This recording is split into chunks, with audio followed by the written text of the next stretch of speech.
लालची 420 देवरानी की कहानी। एक समय की बात है, एक गांव में एक कुशल परिवार रहता था। उस परिवार में सुधा जी नाम की एक वृद्ध महिला रहती थी।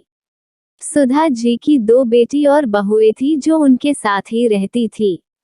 बड़े बेटे अशोक की पत्नी नम्रता संस्कारी और सर्वगुण स्वपन थी। वही छोटे बेटे की पत्नी अनाया चालाक और बहुत तेज दरार थी। एक बार की बात है, सुधा जी और नम्रता मिलकर बहुत सारे लड्डू बनाकर रसोई में रख देते हैं। सुधा जी बोली, बहू मैं मिश्रा जी के वहाँ कुछ काम से जा रही हूँ, तुम लड्डू को थोड़े देर बाद डब्बे में रख देना। ये बोलकर सुधा जी बाहर चली जाती है। नम्रता अपने बेटे की आवाज सुनकर उसे देखने चली जाती है। तभी अनाया रसोई में आती है। शुद्ध देशी घी के लड्डू देख उसके मुंह में पानी आ जाता है और एक लड्डू खा लेती है। अनाया बोला, वाह, इतने इतने स्वादिष्ट लड्डू मैंने कभी नहीं खाए। एक काम करती हूँ, सारे लड्डू डिब्बे में रख लेती हूँ और एक प्लेट में ही छोड़ दूंगी, जिससे किसी को मुझ पर शक भी नहीं होगा और मैं आराम से खा पाऊंगी। वो लड्डू की प्लेट उठाकर एक डिब्बे में भरकर चुपके से अपने कमरे में ले जाती है और प्लेट में एक लड्डू वही छोड़ देती है। अपने कमरे में जाकर अनाया पेट भर लड्डू खाती है। पेट भर जाने पर वह लड्डू के डिब्बे को छुपा देती है। नम्रता अपने बेटे कार्तिक को सुला रही थी, तभी सुधा जी घर आ जाती है। सुधा जी बोला, नम्रता, अरे ओ नम्रता। नम्रता सास की आवाज सुनकर भागी हुई आती है। नम्रता बोली, जी माँ जी, बुलाया आपने? सुधा जी बोले, बेटा जरा चाय बना देना और हाँ, लड्डू भी ले आना, 1-2 खा लूंगी। नम्रता रसोई में जाती है और लड्डू का खाली प्लेट देखकर चौंक जाती है। नम्रता बोली, लड्डू कहाँ गए? मैंने तो डिब्बे में भी नहीं रखे, प्लेट में तो एक ही लड्डू है, अभी माँ को बताती हूँ। नम्रता सुधा जी को जाकर बात बता देती है।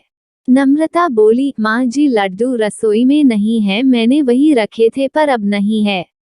सुधा जी बोले, क्या लड्डू तो तेरे सामने ही बनाए थे, फिर कहाँ गए? नम्रता बोली, पता नहीं माँ जी, कार्तिक रो रहा था तो मैं कार्तिक के पास चली गई उसे सुलाकर, अभी आपकी आवाज सुनकर आ रही हूँ। सुधा जी रसोई में जाती है। अनाया लड्डू से भरा मुंह जल्दी जल्दी साफ करती है और रसोई में आती है। अनाया बोली, क्या हुआ मम्मी जी, आप गुस्से में क्यों हो?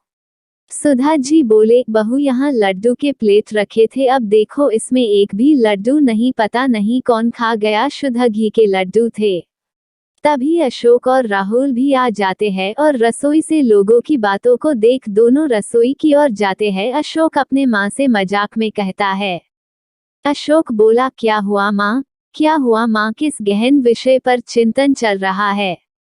सुधा जी बोले, अरे देखो ना बेटा, शुद्ध घी के लड्डू बनाए थे, पता नहीं कौन खा गया, अब इसमें एक भी नहीं है। अनाया बोला, आपके बाहर जाने के बाद तो नम्रता दीदी ही ना थी रसोई में, शायद कहीं उन्होंने ही। नम्रता बोली, अनाया ये क्या बोल रही हो तुम, मैं कार्तिक के पास थी। सुधा जी और घर के सभी सदस्य अनाया की बात पर विश्वास कर लेते हैं और नम्रता के खिलाफ हो जाते हैं। सभी नम्रता को खूब सुनाते हैं तो वो रोने लगती है। अनाया बहुत खुश होती है, वो खुद से कहती है, इन लोगों को बेवकूफ बनाना कितना आसान है। कुछ दिन बाद सुधा जी काजू और बादाम खरीद कर लाती है और नम्रता को संभाल कर रख देने के लिए कहती है। सुधा जी ये कहकर वह से चली जाती है। नम्रता काजू और बादाम के डब्बे को अलमारी में रख देती है। अनाया काजू बादाम का डिब्बा देख लेती है और रोज मुट्ठी भर करके खूब काजू बादाम खाती है और इसी तरह एक ही हफ्ते में काजू बादाम खत्म हो जाते हैं। सुधा जी बोले, अरे नम्रता, तुझे काजू बादाम लेकर दिए थे, तू तो दिखा भी नहीं रही कि कहाँ रख दिए, हमें भी दिखा दे, हम भी दर्शन कर लेंगे, या मंदिर में रखकर पूजा करेगी तू? नम्रता बोली, जी माँ जी, अलमारी में रखे हैं, अभी लेकर आती हूँ। ये बोलकर नम्रता रसोई में जाती है और काजू बादाम का डिब्बा निकालती है, पर डिब्बे में तो काजू बादाम ना के बराबर थे। ये देखकर नम्रता चौंक जाती है और रोने लगती है। नम्रता की रोने की आवाज सुनकर सुधा जी और घर के सारे सदस्य रसोई में आते हैं। नम्रता को रोता देख सुधा जी बोलती है, सुधा जी बोले, अरे क्या हुआ, रो क्यों रही हो, रोने लगती है। नम्रता की रोने की आवाज सुनकर सुधा जी और घर के सारे सदस्य रसोई में आते हैं। नम्रता को रोता देख सुधा जी बोलती है। सुधा जी बोले, अरे क्या हुआ, रो क्यों रही हो। अशोक बोला, हाँ माँ आप सही कह रही है, अब मैं पुलिस को ही बुलाता हूँ। सुधा जी बोले, हाँ यही ठीक रहेगा, हमारे घर में कुछ ना कुछ चोरी हो रहा है, अब ये पैसे भी चले गए। तू बुला ले बेटा पुलिस को। पुलिस का नाम सुनते ही अनाया घबरा जाती है। अशोक का दोस्त पैसे लेने आता है, ये देखकर नम्रता जल्दी से अपने कमरे में जाती है और अपने बचाए हुए पैसे लाकर अशोक को दे देती है। नम्रता के पास 10,000 देखकर सब लोग नम्रता पर शक करने लगते हैं। सुधा जी बोले, ये पैसे कहाँ से आए तुम्हारे पास बहू। नम्रता बोली, माँ जी ये हमारे बचत किए हुए पैसे हैं। सुधा जी बोले, बचत किए हुए या फिर चुराए हुए, देख बहू सच बता दे। अनाया की जान में जान आती है, वो भी नम्रता को कहने लगती है। अनाया बोली, नम्रता दी अब इसकी भी चोरी की हद हो गई, अपने ही घर में चोरी। दीदी आपको ये बातें शोभा नहीं देती। तभी पुलिस आ जाती है, पुलिस को देख अनाया घबरा जाती है।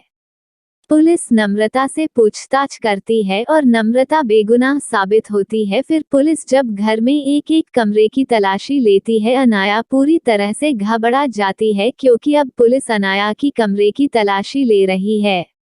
पुलिस को नोट की गड्डी अलमारी में कपड़े के नीच रखे मिल जाती है, साथ में काजू बादाम का डिब्बा और 1-2 लड्डू भी। सब चौंक जाते हैं। अनाया फुट फुट कर रोने लगती है। अनाया बोली, माफ कर दीजिए मुझसे गलती हो गई, माफ कर दीजिए। सुधा जी बोले, सब कुछ तुमने चुराया और मेरी बहू नम्रता को दोषी बनाया। अनाया रोने लगती है और नम्रता से भी माफी मांगती है। नम्रता बोली, कोई बात नहीं अनाया, तुम्हें इस घर में चोरी करने की कोई जरूरत नहीं है, तुम्हें कुछ भी चाहिए तो तुम हम सबसे कह सकती हो, तुम्हारी एक गलती ने तुम्हें कितनी बड़ी मुसीबत में डाल दिया था। अनाया बोली, मैं आप सबसे माफी मांगती हूँ, आगे से ऐसा कभी नहीं करूँगी। नम्रता अनाया को गले लगा लेती है और सुधा जी नम्रता से माफी मांगती है और नम्रता सबको माफ कर देती है और अब से सब खुशी खुशी जिंदगी जीते हैं। उम्मीद करते हैं कि लालची 420 देवरानी स्टोरी आपको जरूर पसंद आई होगी। ऐसी ही और स्टोरी के लिए हमारे चैनल को सब्सक्राइब करके नोटिफिकेशन बेल आइकॉन को दबाकर ऑल कर दीजिए, ताकि सबसे पहले वीडियो आपके पास जाए।